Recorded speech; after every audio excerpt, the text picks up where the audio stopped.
Ladies and gentlemen, two announcements before I begin. The first is that I gather there's a function being carried out in another part of the building, so would at the end people leave by the back door and not by the front.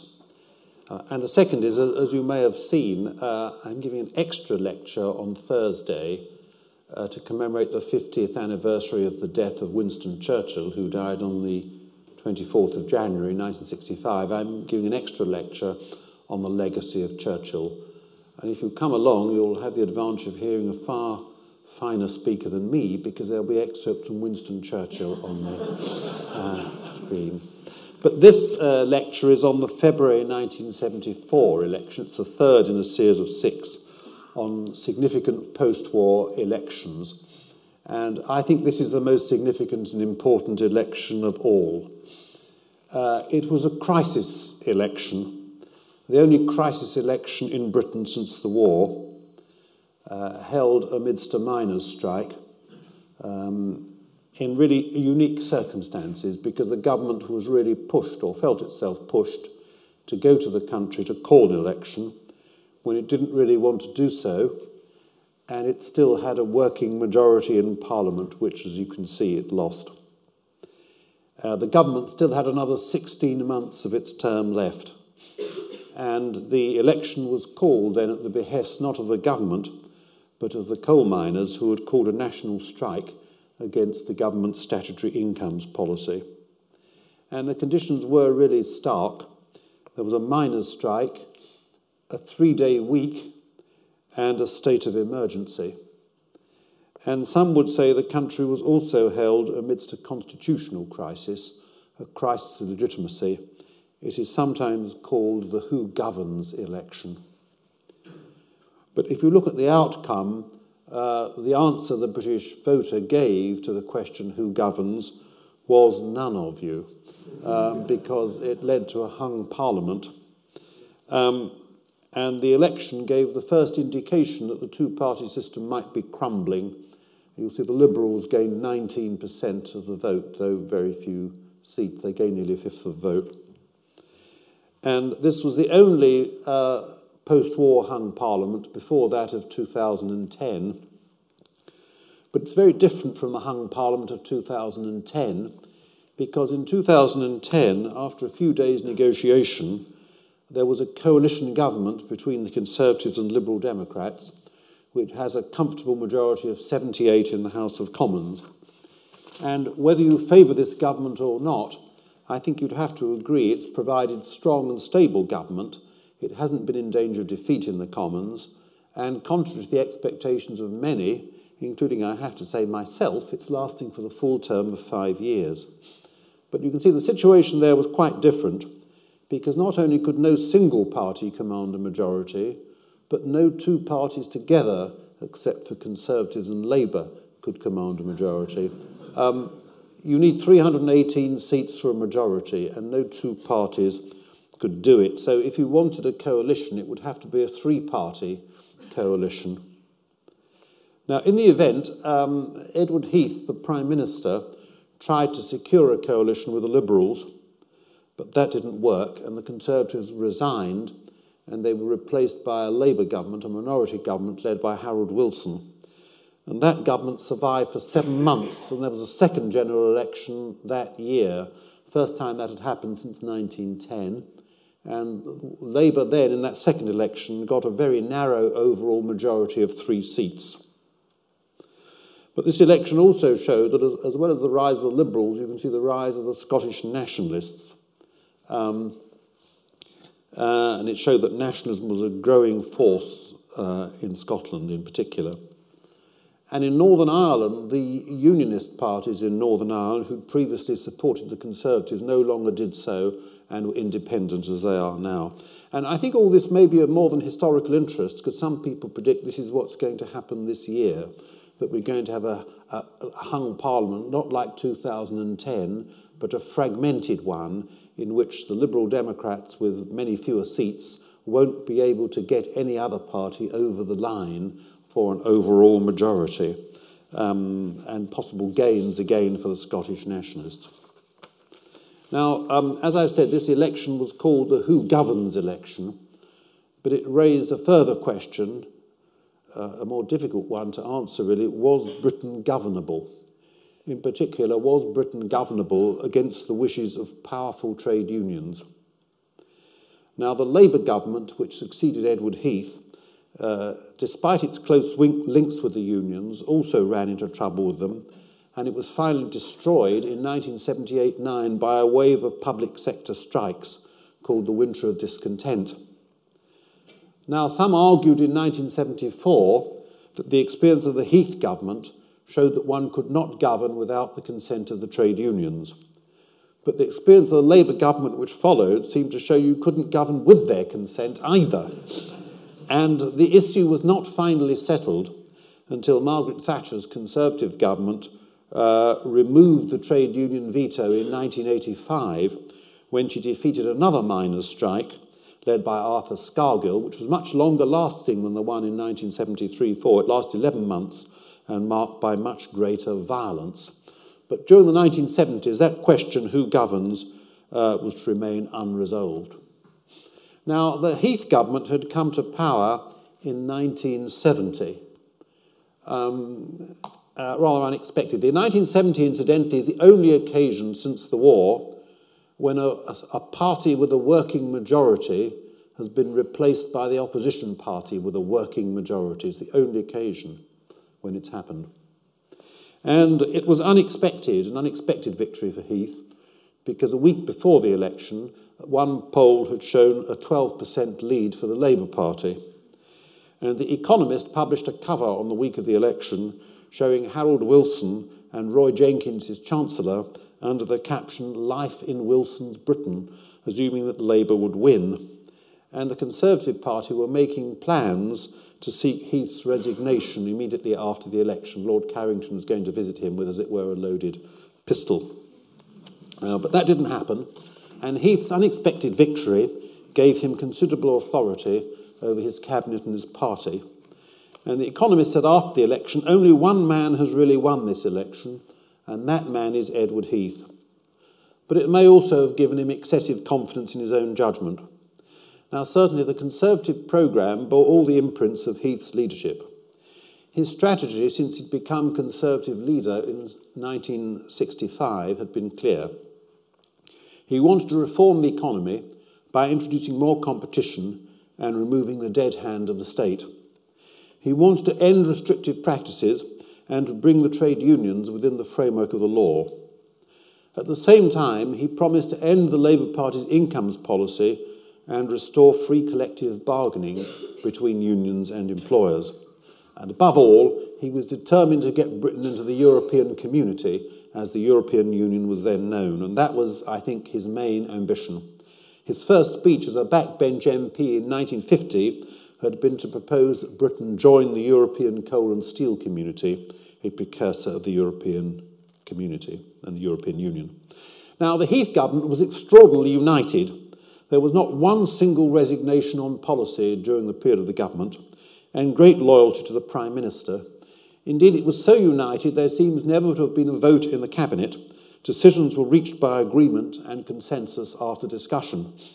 Now, the complaint against Heath was not that his government was divided, but that it was not divided enough, that it was a cabinet of like-minded people, all of whom agreed with Heath, and that dissenters and questioners had been excluded. And the cabinet agreed on the strategy laid out by Heath, which I've just described, the strategy of 1970. But then in 1972, it also agreed on a quite opposite strategy, the famous U-turn, a policy of intervention in industry and a statutory incomes policy. And these were policies the Conservatives had expressly repudiated in 1970. And indeed, when they were adopted, Harold Wilson, who was now leader of the opposition, he congratulated Heath on his conversion to socialism. Now, this U-turn caused great problems for the government and some resentment amongst backbenchers who felt he was introducing, if not socialism, then some form of corporatism. It was unattractive for most Conservatives to see the state to be intervening to such an extent in industrial matters and in wages. because Conservatives, after all, believe in minimising, not in extending the role of the state. And this new disposition, therefore, was ideologically unattractive to Conservatives and could be justified only by success. And there was a further problem, that Heath was not a very skillful communicator and found it difficult to put his policies across either the party or the country. And that may be one of the reasons why he didn't win the February 1974 election. If democracy is in essence government by explanation, this was a crippling weakness.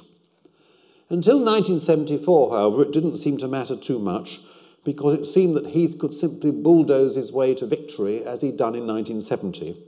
His mastery of facts and figures, his sheer depth of knowledge, and his commitment on issues such as Europe seemed sufficient to overcome all opposition.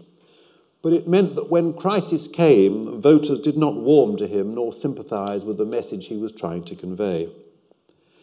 Now, why did the Conservatives change course in 1972? In 1970, they proposed a policy of free collective bargaining, but that could only work, so it seemed, in the private sector. What about the nationalised industries? And the 70s, of course, were the days before privatisation, and there was a large nationalised sector in which wages were determined as much by government decisions as by the market, because nationalised industries were not subject to the same market disciplines as the private sector. They could never say, as a private firm could, if we meet this wage claim, we will be forced to go out of business. More money could always be made available from the government. So the determination of wages in the nationalised sector was bound to be in part a political decision. Now, Heath proposed a policy of gradually reducing wages in the public sector. But the policy collapsed with the first miners' strike in 1972, when the extent of picketing and sympathy from other trade unions forced Heath to concede defeat, and the miners were given a very substantial wage increase of well over 20%. Now, Heath introduced the statutory incomes policy in 1972 in response to this defeat. And on the day on which the miners' settlement was announced, Heath said, "We have to find a more sensible way of settling our differences." And he initiated talks with the trade unions on voluntary wage restraint. But when these talks failed, he introduced a statutory policy. Now, one of the reasons why talks with the trade unions failed was due to trade union hostility to the Industrial Relations Act of 1971. And this was sought to bring the trade unions within the framework of the law. But because of their bad experience with the courts in the early 20th century, the trade unions were very suspicious of the law, even when it seemed to be giving them benefits. And they wanted to retain free collective bargaining. And from the first, everything went wrong with the Industrial Relations Act. Against the expectations of the government, most trade unions refused to register under it, and the TUC expelled those few unions that did register. And the Act seemed to do little to alleviate industrial problems. Indeed, by antagonising the unions, it made them worse.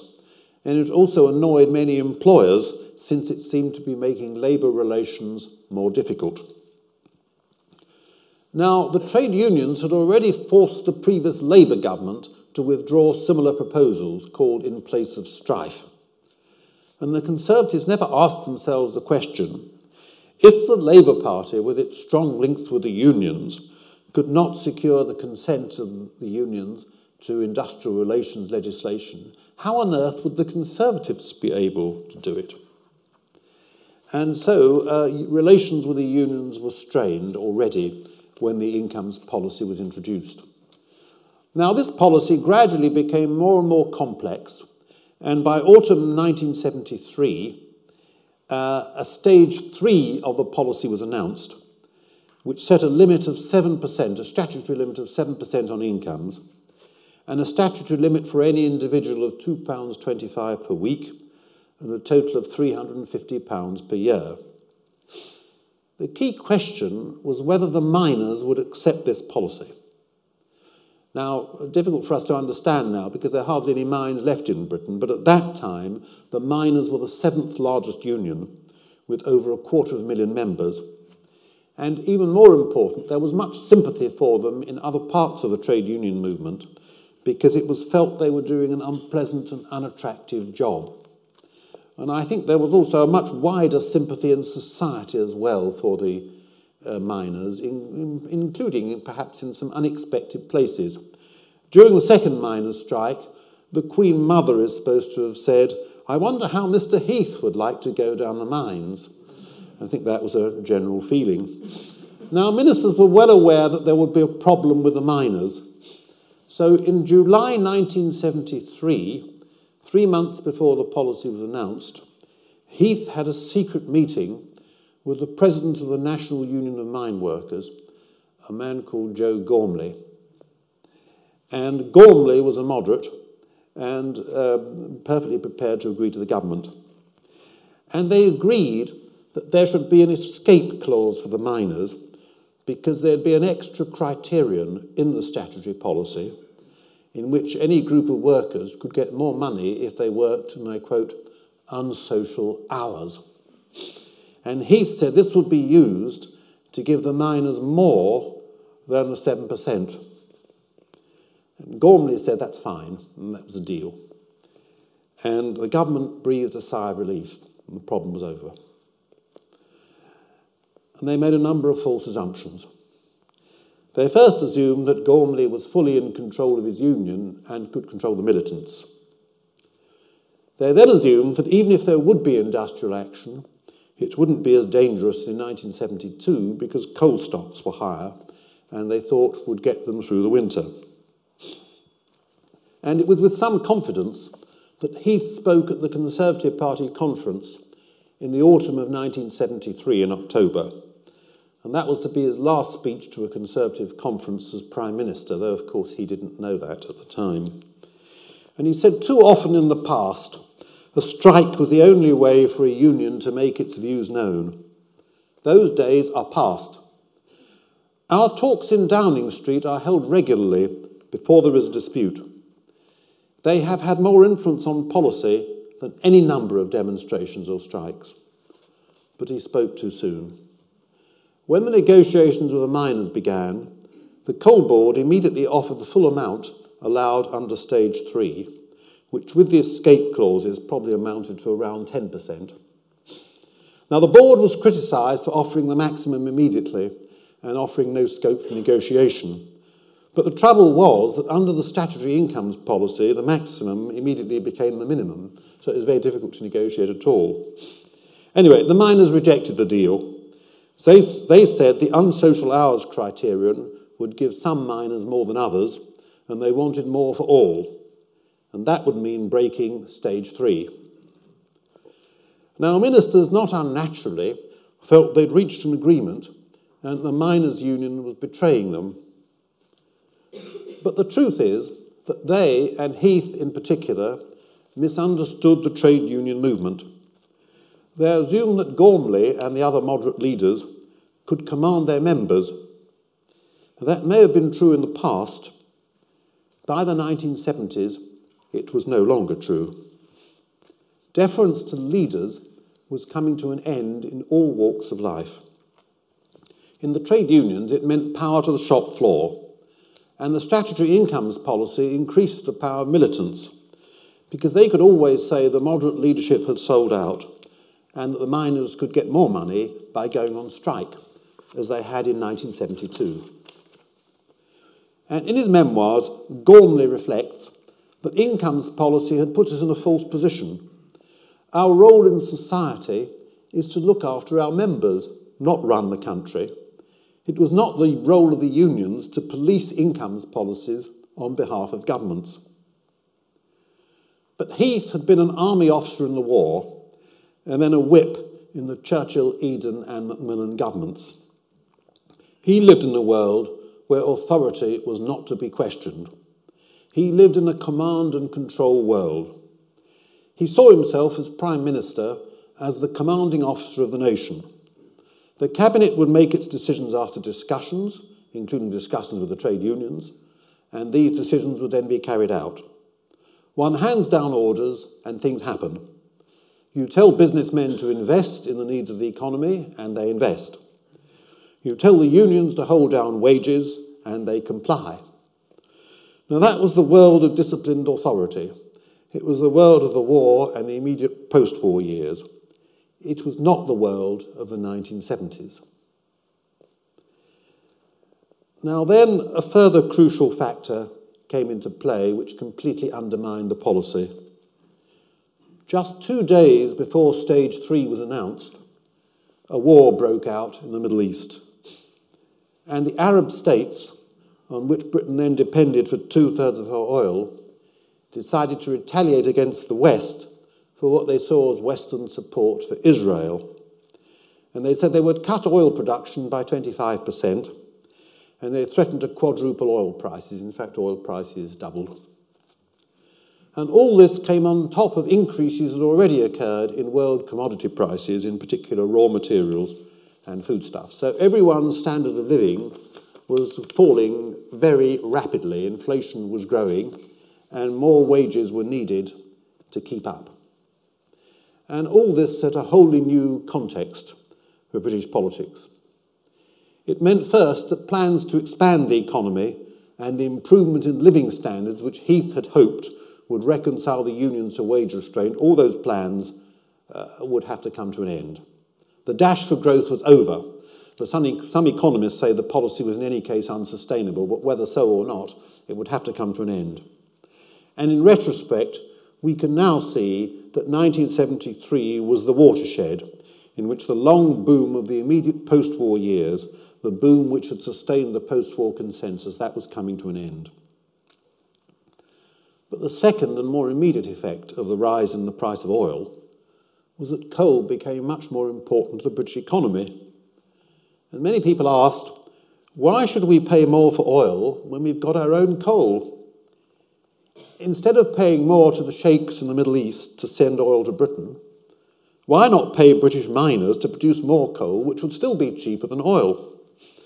And one union leader asked Heath, if the government is prepared to pay the sheikhs for oil, why not pay the miners for coal?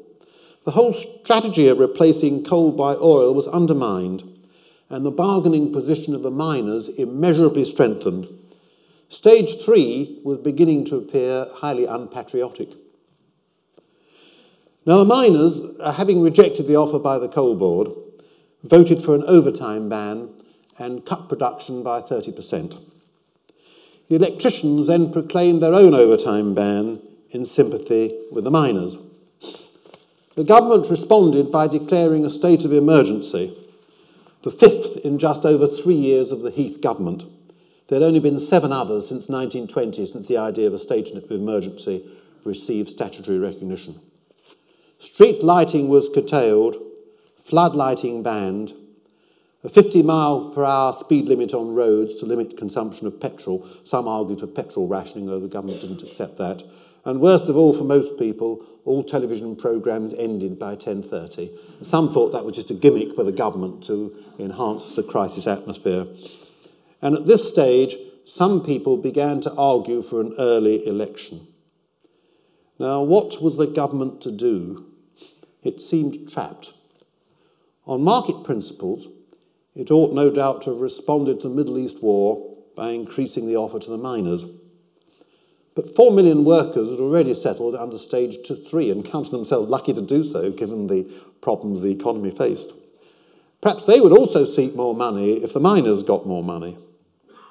Most important for Heath, Conservatives on the backbenches and the country simply would not countenance what they would see as a second surrender to the miners, the first having been in 1972. And Douglas Hurd, who was Heath's political secretary at the time, told him a settlement in manifest breach of Stage 3 would not be possible for this government because it could destroy its authority and break the morale of the Conservative Party.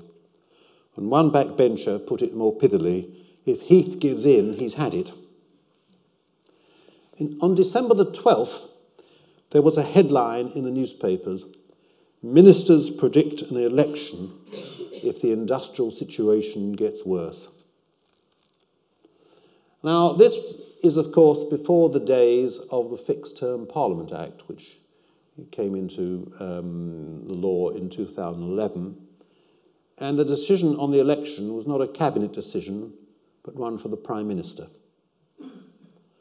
On every other matter, the cabinet collectively decides. At that time, the decision to have an election, the cabinet, and no doubt other people, advise. It's a very lonely decision for the Prime Minister to make. Perhaps you all ought to put yourselves in the position of Edward Heath and consider whether you would have called an election. After the election was lost, one of Heath's advisers said, "Look, you mustn't blame yourself, you know." And Heath said, "I am to blame for taking your advice."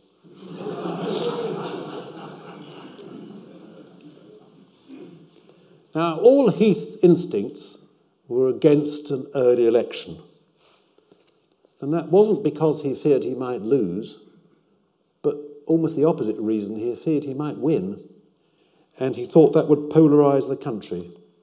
He did not want to polarise the country in a government versus miners election. He'd grown up in the years of a post-war settlement when government and the unions worked together. The unions were given a voice in policy making in Conservative as well as Labour governments, and in return they would act with moderation. The government, for its part, would ensure that it didn't return to the unemployment of the interwar years. It didn't return to the confrontation of the general strike.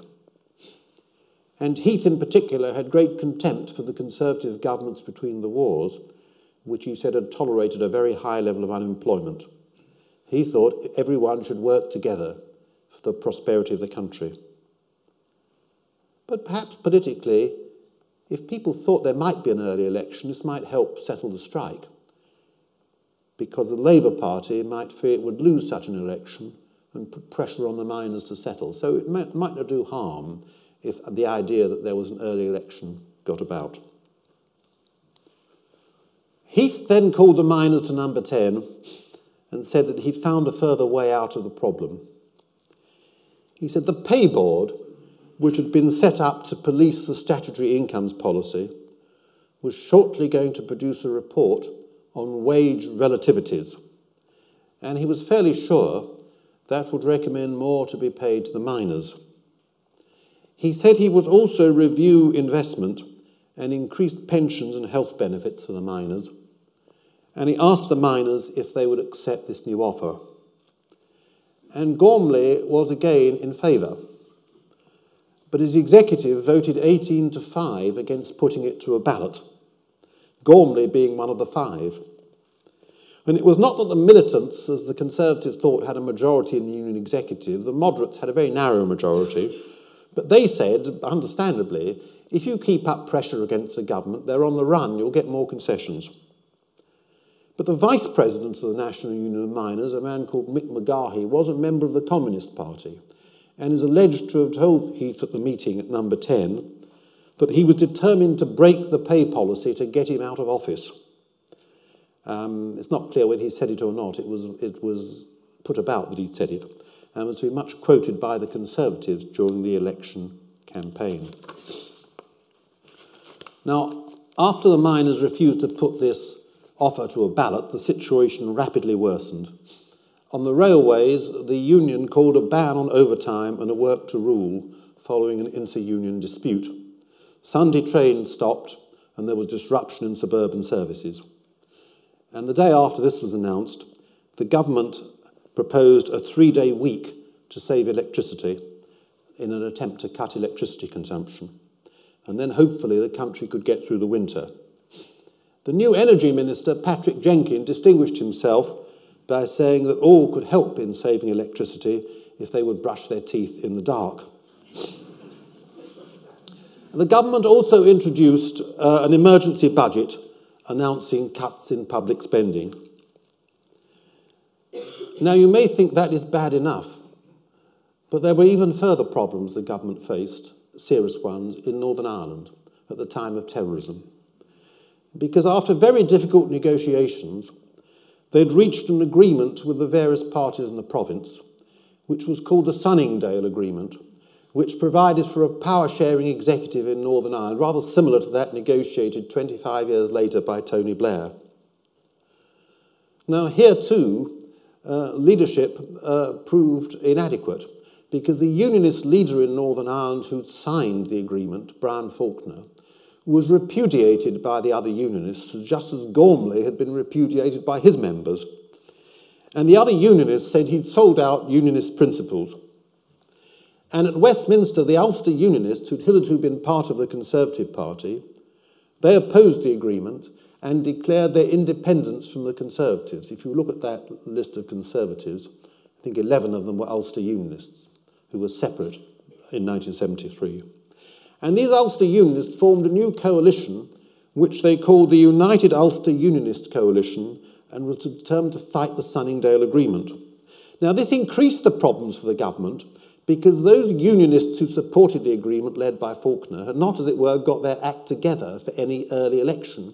So it meant that an early election would almost certainly lead, as it did, to success for the Unionists who were opposed to the power-sharing agreement, and that would be destroyed.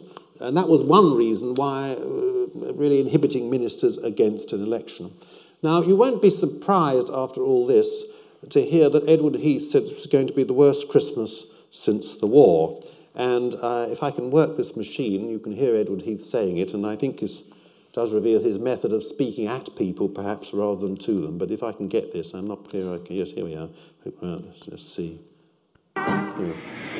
As Prime Minister, I want to speak to you simply and plainly about the grave emergency now facing our country. Jobs will be in danger, and take-home pay will be less. We shall have to postpone some of the hopes and aims we have set ourselves for expansion and for our standard of living. We shall have a harder Christmas than we have known since the war.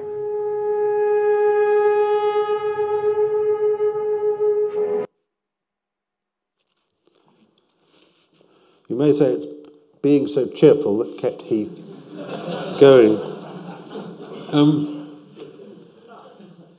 In the new year, in 1974, there was renewed talk of an early election, helped by one opinion poll which showed that the Conservatives were ahead for the first time for 3 years. And perhaps in response to this, the Trade Union Congress made an attempt to settle the problem of the miners.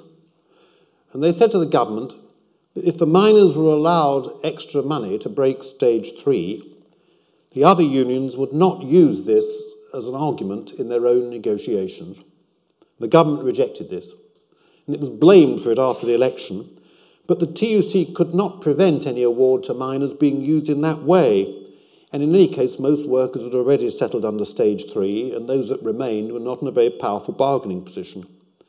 What the government sought was a formal commitment that no other union would break stage 3. Indeed, the Conservative Party would probably have insisted on this. The TUC could never have been offered such a commitment because it had no power over individual unions, which remained autonomous organisations. But perhaps, nevertheless, the government should have accepted the offer, challenging the TUC to deliver it. And in her memoirs, Margaret Thatcher, who was Education Secretary in the Heath government, she argued this was a policy to follow, though she didn't say it at the time, but she said so later. She said that we might have done better to accept this offer and put the TUC on the spot. Either the government could have triumphed by forcing the unions to accept wage restraint, or it would have an excuse for a tougher line against the unions. But the trouble is the government was beginning to believe that agreements with the unions weren't actually worth very much. Nevertheless, that may be the key point at which they missed the last chance of an agreed settlement. Heath was now saying to the miners, if only you will accept stage 3, we will find you a way to give you a bit more under the relativities idea. And the pay board said that they would consider all that if only the miners would resume work. But the miners were saying, we will not accept stage 3. So the deadlock. And the election was seemingly a means to resolve the deadlock.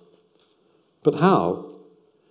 If, as was likely, the miners would get more money under the relativities procedure, Would that or would that not break stage 3? And in any case, why did you need an election to resolve that question?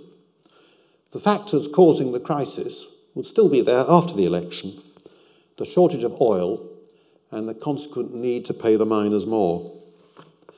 Perhaps an election might give the government more leeway to break the guidelines of stage 3 and give the miners more. But the government was going to be calling the election in defence of stage 3 and being fair to workers who had already settled under it. So what was the point of the election? Now, perhaps if you'd had the Fixed Term Parliament Act and the Prime Minister couldn't have dissolved, he couldn't have called an election, perhaps there might have been a settlement, who knows? But the crisis now worsened, and the new Energy Secretary, Lord Carrington, made a foolish speech in the middle of January saying the 3-day week was not causing as much of a loss of production as had been feared, since coal stocks were in a reasonably good state, and that Britain could now move, he hoped, to a 4-day week. The miners' response was to call for a ballot on an all-out strike, and this, of course, ended all talk of a 4-day week. And on the 24th of January, they voted 81% for a strike. And one Conservative cabinet minister then said, the miners have had their ballot, perhaps we ought to have ours. And on February the 7th, Heath announced an election for February 28th. He remained, I think, reluctant to the end, and for this reason he did not fight a union-bashing campaign. He might have done better perhaps if he had. He said the main reason for the election was the oil price rise and the very serious economic situation it created. And so the central message came to be very muffled, especially as the same day as he announced the election, he said the miners' claim would be examined by the relativities machinery of the pay board, and any award would be backdated to March the 1st. So the election was very ironic. It was called in defence of a statutory incomes policy that had been explicitly repudiated by the Conservatives in 1970, and it was unclear how the election would help settle the problems which that policy had aroused. What the Conservatives were in fact doing was to seek a mandate to pay off the miners, to do what they were not prepared to do before the election. Did not that make nonsense of the whole policy? Because if the miners would be paid off afterwards, why not pay them now? The election was really about who would the country choose to pay off the miners. The Conservatives could argue at least they were offering a quasi-judicial and fair way of ending the strike rather than a concession to brute force. As Heath put it, an orderly, rational, not off-the-cuff way, but the pay board was widely seen as a fig leaf for the government's decisions, for political decisions. So the answer to the question, how are you going to settle the strike, was not, we're going to stick to what has been offered, but we are going to pay the miners more, but not until we won the election. And it may be that such a deal would not have been acceptable before the election because the Conservative Party wouldn't have accepted it. But Harold Wilson was able to caricature this approach when he said the day after the election was called, for the first time in history, we have a general leading his troops into the battle with the deliberate aim of giving in if they win. But nevertheless, when the election was called, Labour feared they would lose, and they begged the miners to call off the strike. Gormley wanted the strike postponed until after the election, but he was again defeated by his executive by 20 votes to 6.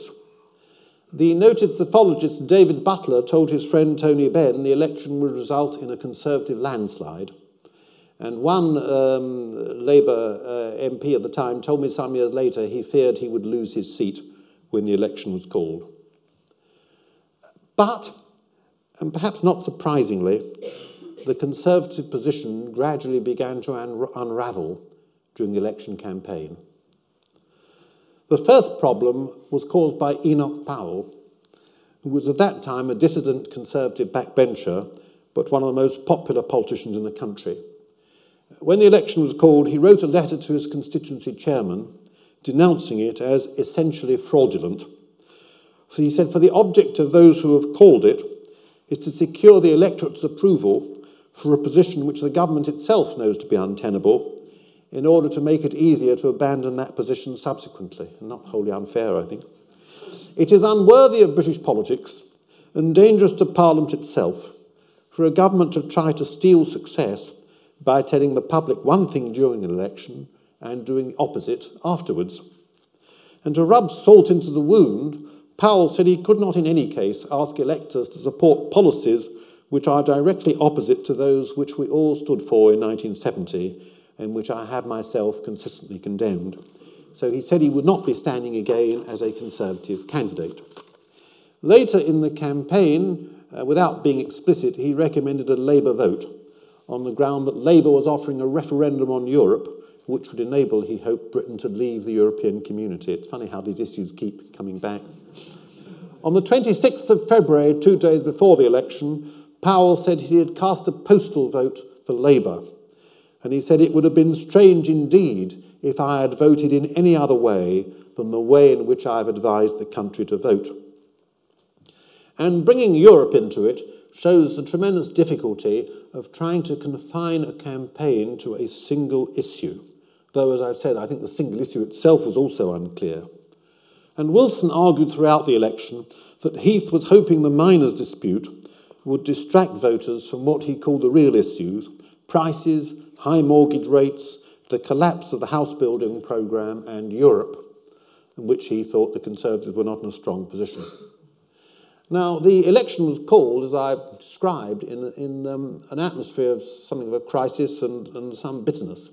And it was expected the campaign would be confrontational and unpleasant. But instead, it proved remarkably good-humoured. The miners' issue gradually receded from the forefront of the campaign, and the atmosphere of crisis and confrontation gradually dissolved. Roy Hattersley, who was a Labour shadow minister at the time, said in 3 days of canvassing, only one constituent had referred to the miners. The ban on television after 10:30 was ended. The weather was good, and people found themselves rather enjoying the 3-day week. And the railway strike was called off, and the miners wisely reduced the scale of their picketing. And this made some people think perhaps there was no crisis at all, and the election had been called for nothing. And as the campaign continued, Wilson, in response to the opinion polls, had laid much greater emphasis on prices, as polls showed that was a key issue for swing voters. There had been a 50% increase in food prices since 1970. Inflation was going through the roof. But polls also showed, admittedly, the public were in favour of the statutory incomes policy, and they did not blame the government for the rise in prices, but world factors. So the Conservatives had some hope there. But it's interesting that in his novel Sweet Tooth, published a couple of years ago, Ian McEwan, writing on this period, he says people had stopped worrying about the miners and who governs, and had started worrying about 20% inflation and economic collapse, and whether we should listen to Powell, vote Labour, and get out of Europe. Now, in the week before the election, there were 3 further blows for the Conservatives. On the 21st of February, a week before the election, the Deputy Chairman of the Pay Board said that miners' pay had been wrongly calculated, and that on the proper measure of calculation, their wages were not above the national average for manual workers in nationalised industries, but 8% below. Harold Wilson smartly turned this to advantage. He heard about it in the early evening, canvassing in Essex, campaigning in Essex, and he quickly rushed back to the television studio to make the point. And by the time the Conservatives could counter it, it was too late. The point had got into the public consciousness. And it made the government, of course, appear incompetent. But you may say, well, any government can make a mistake. What made it worse was it seemed to highlight the fact, as people believed, the government was unwilling to settle and was looking for any excuse not to settle when the means for settlement were available. The second blow was on the 25th of February, 3 days before the election, when monthly trade figures showed a £383 million deficit for January, the largest ever recorded. And that brought home to people's minds that all the economic indicators were appalling. Prices were rising at over 20%, unemployment was rising, economic growth was falling, with a heavy balance of payments deficit likely.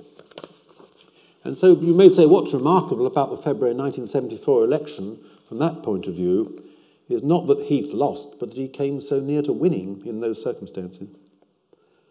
The third blow came on the 26th of February, 2 days before the election, when the Director General of the CBI, talking as he thought to a private meeting where he thought his remarks were off the record, said that the Industrial Relations Act had soured the industrial climate and he would like to see it repealed. That was reported in public. And it's fair to say other CBI leaders had said the same before. Even so, on the day of the election, all the opinion polls indicated a Conservative lead between 2 and 5%, but also a high Liberal vote. And Winston expected to lose, and he thought if he lost the second election, he'd have to resign as leader of the Labour Party. He was staying at a hotel in Liverpool near his constituency, and he'd prepared a statement resigning as leader, and he'd prepared a secret getaway by helicopter so he wouldn't have to face the media after what he assumed was a second consecutive election defeat. He, with all his psephological knowledge, was as surprised as anyone by the result. And it's one of those rare elections, perhaps they'll become more frequent, where the campaign made a tremendous difference. The conventional wisdom till then was the campaign didn't matter, that people had made up their minds long before, and that I think was true in 1945 and the elections of the 1950s, when parties divided on a tribal basis. It wasn't true anymore in the era of party volatility. The February 1974 campaign was decisive, and the polls showed that more people switched their votes than in any previous election. If we go back to the result, if I can get there. Yes. The turnout, 78.7%, was the highest since 1951, and only in 1950 and 51 has turnout been higher since the war. There was a very small swing against the Conservatives, 0.8%, but 40 seats changed hands, and the Conservatives, as you can see, they won more votes, but fewer seats than Labour. But in a sense, looking at the swing is not the key thing. Both the major parties had lost votes. The Conservatives had their lowest vote share in the 20th century, except for October 1974 and 1997. And before that election, it was the largest fall in votes for any government between one election and the next, except for 1997. The swing against the Conservatives was particularly large in the West Midlands, which had swung heavily to the Conservatives in 1970. In Enoch Powell's seat, the swing against the Conservatives was 16%, not 0.8%, and elsewhere in the West Midlands between 5 and 10%. And that was a much greater regional swing than anything seen since the war. And Enoch Powell put it pithily. He said, "I put him in and I got him out." Now, the Labour Party, in a sense, won the election, but if you look at the previous thing, you see that they actually lost nearly 6% of their vote from 1970 when they lost the election. They'd lost around 1/7 of their vote from 1970 when they'd actually lost the election. And obviously the key factor is the surge of the Liberals. Now, their vote, in a way, was even higher than shown there because they didn't fight every seat. They fought 517 seats, and their average vote per candidate was 24%, nearly a quarter. And you may say that's a strong argument, certainly they thought so, for proportional representation. They'd got 1/5 of the vote in total and hardly any seats. With PR, they'd have got 120 seats. They'd become a national party again for the first time since the 1920s. And in the next election in October 1974, they put up candidates in every seat. So there's a theoretical possibility of a Liberal government for the first time since the 1920s, and proportional representation back on the agenda. Then the Nationalists back, the Scottish Nationalists, 22% of the Scottish vote, higher than they got in 2010 when they got 20%.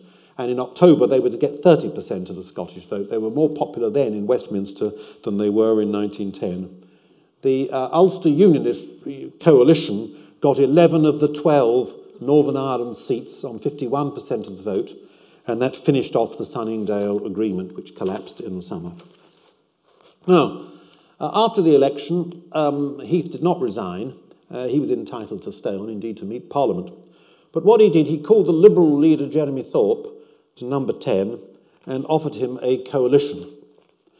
And he said the Conservatives and Liberals agreed on a statutory incomes policy and on Europe. So there was a mandate for that from the country, he said. And he also said the Conservatives had won more votes than Labour. And Thorpe replied, well, if votes are the criterion, are you a convert to proportional representation? Which, of course, Heath wasn't. His mandate argument was absurd. Polls showed most voters did not know where the Liberal Party stood on these issues, but in any case, half the voters were against British membership of the European community, including many who voted Liberal. And if the mandate argument had any meaning, surely it went against Edward Heath, because he'd called for a mandate and failed to achieve it. You may say it's not clear what the voters meant by the result, but one thing they clearly didn't mean, I would have thought, was that Heath should continue as Prime Minister. In any case, a coalition with the Liberals would not have yielded a majority.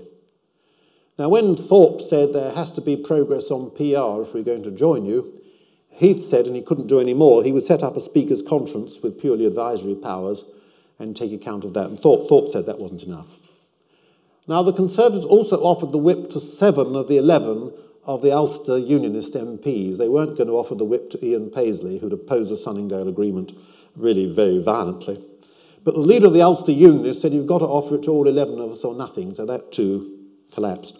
Now, while all this was going on, Wilson was waiting very shrewdly, saying he wouldn't make any deals with anyone, and his deputy, James Callaghan, said, let Heath swing, he can't stay. And you can hear Harold Wilson's rather clever statement, I think, made after the election.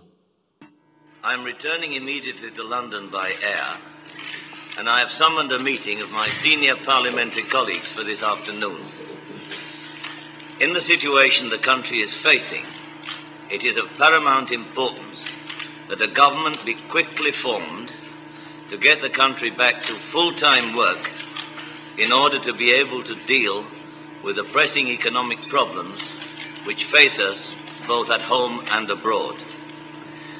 A month ago, the Conservatives had a working majority and nearly a year and a half to go.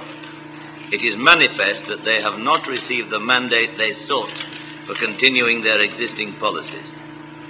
But the whole country is anxious about the state of the nation, and this must mean that the new government must be at work as quickly as possible.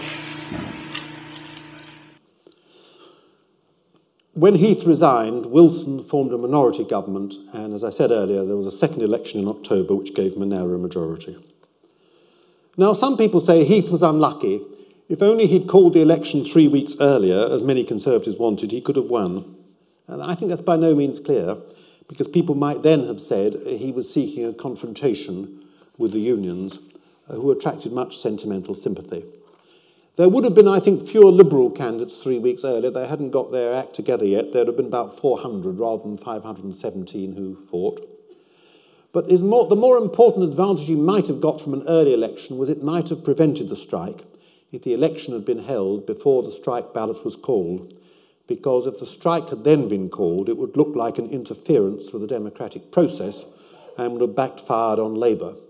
And you may argue Heath's tactical mistake was to allow the National Union of Mine Workers to call their ballot first. But it seems to me this isn't the point, that if he'd won the election, would he not have had to do what Wilson did? Wilson made an offer to the miners in excess of stage 3, which was accepted, and they went back to work. And perhaps the voters failed to support Heath because they noticed the incoherence of the who governs approach. And if so, that incoherence would have been just as noticeable 3 or 4 weeks earlier. And of course, the subsequent history of the Wilson and Callaghan governments showed that regulating the economy through an incomes policy led again to that cul-de-sac, because it imposed on the trade union leadership obligations which they were not only unwilling, but perhaps also unable to meet. They saw their role not as one of helping the government run the economy, but of getting the best they could for their members, and if they failed, they would be undermined by militants who could do the job better. But more important, I think, that the social solidarity, which alone could have sustained an incomes policy, was being undermined by the very prosperity and affluence which both Conservative and Labour governments had championed. And the Heath government, like its Labour successor, was defeated not by collectivism, not by the solidarity of the unions, but by a new rampant individualism. Now, when Heath tried to persuade the unions to accept the Stage 3 proposals, he said, "Think nationally. Think of the nation as a whole. Think of these proposals as members of a society that can only beat rising prices if it acts together as one nation." Now, if Churchill or Attlee had said that in the 40s or early 50s, I think people would have respected it. By the 1970s, it was greeted with derision, because each group was out for itself. It was the world of "I'm all right, Jack," quite different from that in which Heath had grown up. And in any case, a Conservative government committed to an incomes policy would always be outflanked by the Labour Party, whose ties to the unions would always make it say, we can get you a better deal with a Labour government. And the Conservatives, therefore, were repelled by the increase in state power and the links with the unions which a statutory incomes policy involved. So they looked for an alternative method of regulating the economy, which did not rest upon the consent of the trade unions, and they founded in 1974-5 a revolution in conservative thinking led by Keith Joseph and Margaret Thatcher, the philosophy of economic liberalism and monetarism. So the policy on which Heath fought the election was almost certainly unviable, and I think even if he had won the election, he would either have got into a cul-de-sac or been forced to abandon it. Now, the Labour Party, I think, drew the wrong lessons from 1974. It wasn't only the Conservatives who lost the election, but also the right wing of the Labour Party, the Social Democrats, under Roy Jenkins, who had resigned from the Shadow Cabinet in 1972 in protest at Labour's leftward movement. And he'd assumed that Labour, fighting on a left-wing programme, would lose the election. And he says in his memoirs that 1974, according to my strategy, was the year in which temporising Labour Party leadership was due to receive its just reward in the shape of a lost general election. So the left would be weakened and Roy Jenkins' moment would have come. The left saw this as a reversal of 1926, a reversal of the verdict of the general strike. And it seemed to show that Labour could win an election on a left-wing policy. And Tony Benn drew that conclusion. He said in his diaries, "If the Labour Party wins the election on the slogan 'Back to Work with Labour,' then the balance of power in the Labour Party is absolutely firmly on the left. Because one of the great arguments of the right is that you can't win an election with a left-wing programme. If you have a left-wing programme and you win an election, then the right will have lost that argument, and that will be a historic moment in the history of the British Labour movement." Now, as we've seen, Labour won the election only in the sense they lost fewer votes than the Conservatives, but the system misled them because they won more seats than the Conservatives. And so it seemed to show that Labour could win on a left-wing programme, and it led to 1983 and Michael Foot, which tested Benn's theory, one could say, to destruction, really. Now, February 1974, then, is a defeat not just for Heath, but for the right wing of the Labour Party, and I think you can see the roots of the SDP breakaway in that election defeat for the right wing. The Labour Party ignored the fact that even though Heath was defeated, every single opinion poll, without exception, showed that voters believed the trade unions to be too strong and not too weak, to have too much influence and not too little. But the Labour government proceeded to give the trade unions extra privileges, despite the fact that every poll showed they already had enough. These privileges were given under the theme of the social contract. But the Chief Secretary of the Treasury in the Labour government, Joel Barnett, was later to say in his memoirs, "To my mind, the only give and take in the contract was that the government gave and the unions took." And that led to the winter of discontent after a further wave of public sector strikes in 1978 and 9. And one of Wilson's advisors said in his diaries, "The public sector unions elected Margaret Thatcher in 1979. Indeed, she subsequently said thank you to them in her own individual way. And one commentator said the winter of discontent was the final crisis of democratic socialism, because the decline of social solidarity was a much greater threat in the long run to the left than to the right. The Conservative response could be individualism, Thatcherism, if you like. More difficult for a party of the left to accommodate to the decline of traditional loyalties and community feeling. It took 20 years before Blair was able to accommodate the Labour Party to that. So the failure of Heath convinced many Conservatives incomes policy couldn't work, but it also convinced the British people that the trade unions would have to be curbed. And Margaret Thatcher's success was built on Heath's failure. But in every other sense, Heath was the antithesis of Margaret Thatcher, because Heath sought to resolve Britain's problems within the constraints of the post-war consensus by preserving, in particular, full employment. Margaret Thatcher, unlike Heath and all of her post-war predecessors, was prepared to abandon that goal, and hers was the first government since the 1950s to govern against that goal. And Thatcherism proved a response to a constituency which the post-war Conservatives, and Edward Heath in particular, had ignored. It was a Conservative constituency, but ignored by them. Heath was accused of being a corporatist, of looking to the large organisations, the trade unions and large companies. But what about those who were not represented by large organisations, the self-employed, those on fixed incomes or pensioners? How were they to protect themselves against inflation? They were the people the Conservative Party ought to be defending, people with little or no capital of their own who feared losing what little they had.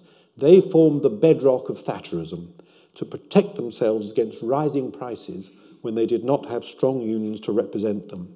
They had been ignored by the post-war settlement, which was a settlement of the big battalions. And these forgotten people were those who helped remove Heath because they'd been patronised or ignored by previous Conservative leaders. It was well summed up by Nigel Lawson, who said that Margaret Thatcher was unusual for a Tory leader in actually warming to the Conservative Party. That is to say, the party in the country rather than its members of Parliament. Harold Macmillan had a contempt for the party. Alec Hume tolerated it. Ted Heath loathed it. Margaret genuinely liked it. She felt a communion with it. Heath was the last Conservative Prime Minister to seek to uphold the post-war settlement. He was, as one commentator suggested, the last loyal signatory of the 1944 Full Employment White Paper, by which governments promised to secure a high and stable level of employment in return for wage restraint. But he was fighting against an ineluctable tide of opinion which would have engulfed him even if he'd won in 1974. Heath, I think, strained the post-war settlement beyond its natural limits, and it snapped in twain, and I think we're still living with the consequences. And I suggest, therefore, and conclude, that we still live in the shadow of the defeat of Edward Heath in February 1974. Thank you.